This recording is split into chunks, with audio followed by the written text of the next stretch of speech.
itlog to. Oo nga, takpan mo muna, baka maluto. Yan, ay! Ito na naman tayo mga gas sa ating panibagong misyon. Pero bago ang lahat, ito nagpagupit muna ako mga gar. Isa na naman na day of my life as a delivery rider. Kaya ito mga gar, pinick up na natin yung pinakauna natin booking. Di-deliver nga pala natin ito papuntang Taguig. Tandaan ka lang, uy, takpan itlog to. Oo nga, takpan mo muna, baka maluto. Ay, grabe, tapos yung pass niya kapag nahuli pa, 200 pesos din daw dito. Bira. Dito pala mga guard, nag-request kasi si customer. Nasabihin na expected visitor ako para hindi ako magbayad ng entrance. Ay, bago hairstyle.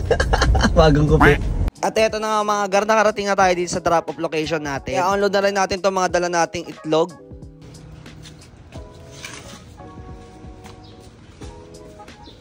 Lalala. Rento? Kala ko magaan. Nasa mga 73 nga pala itong mga tray mga gar. Kaya ito mga gar, tuloy-tuloy pa rin tayo sa pag-unload ng mga itlog na dala natin.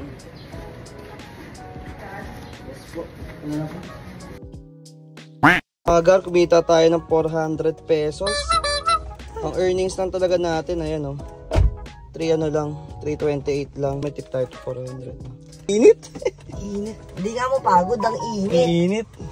Next natin, saan ito Makati? Pagod ang ay! Ay, nakuha. Eh, wala. Di kuha yan. Ayan, makuha. Gano'n kaya kalayo din? Ay! Ay! Kuha. Lagi. Kuha nga.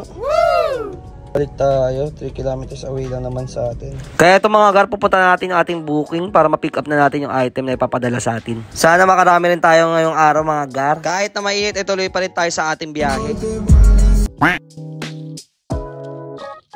Burger King.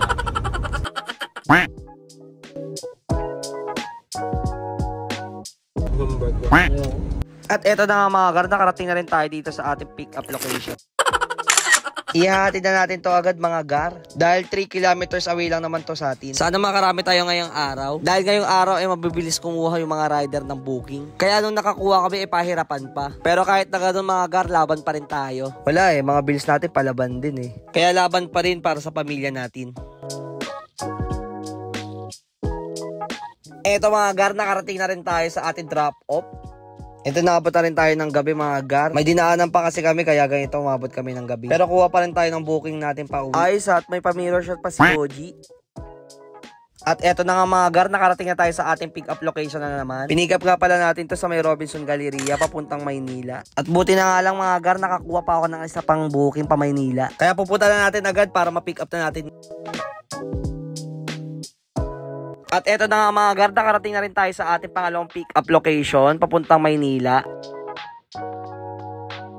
At ayan na nga mga gar, di-drop na rin natin yung pinakauna nating pinick up. Yung galing pang Galleria. Siyempre kung ano yung una natin pinick up, yun din ang ating unang i-drop. At eto na nga mga gar, punta na rin tayo sa ating pangalawang drop off. At ayun na nga, nakarating na nga rin tayo. At i-unload na rin natin yung mga dala-dala nilang gamit. Tapos na nga natin mga gar yun, dalawa natin booking pa Maynila. Ngayon susubok pa rin tayo kung may makukuha pa rin tayong pa Cavite. Kaso nga lang wala na kaya uwian na tayo. Ito na ako.